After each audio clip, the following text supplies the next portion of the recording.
एक हरे भरे खूबसूरत बाग में एक आम का दरख्त था। दरख्त पर बहुत सारे आम लगे हुए थे, लेकिन अभी वो पके नहीं थे। सारे आम बड़े बड़े थे, मगर उनमें एक आम छोटा रह गया था। बड़े आम उसके साथ मजाक करते और उसे छोटू कहते, मगर वो मुस्कुरा देता और खामोश रहता।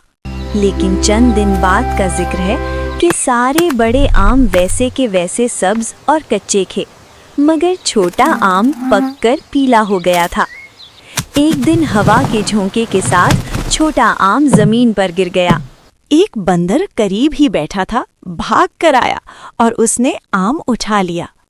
एक गिलहरी और नन्ही चिड़िया भी उस आम को देख रहे थे और उन्हें सख्त भूख लग रही थी।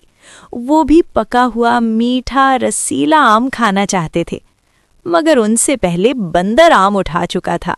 गिलहरी बंदर के पास आई और बोली, भैया बंदर, मुझे भूख लगी हुई है, थोड़ा सा रसीला मीठा आम मुझे भी दो ना।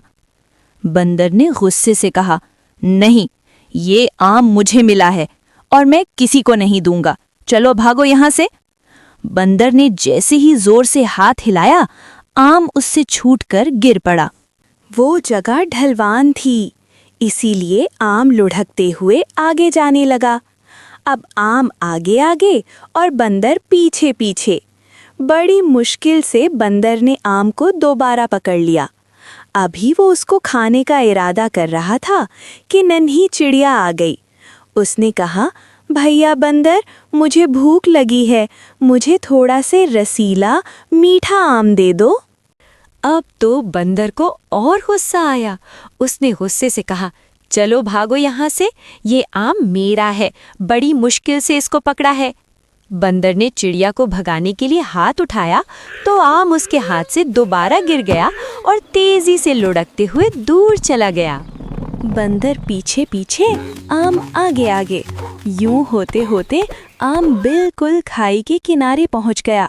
अभी आम खाई में गिरने वाला था कि वही गिलहरी तेजी से भागी आई और उसने आम को पकड़ लिया। बंदर ये देखकर बहुत पेशेमान हो गया कि लालच की वजह से आम उसके हाथ से निकल गया।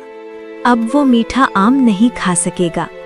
बंदर सर झुकाकर वापस जाने लगा था कि उसे गिलहरी की आवाज आई, बंदर भैया रुको। बंदर रुककर गिलहरी को देखने लगा। गिलहरी बंदर के पास आकर बोली, भैया, इस मीठे आम पर हम सबका हक है, हम सब इसे मिलकर खाएंगे।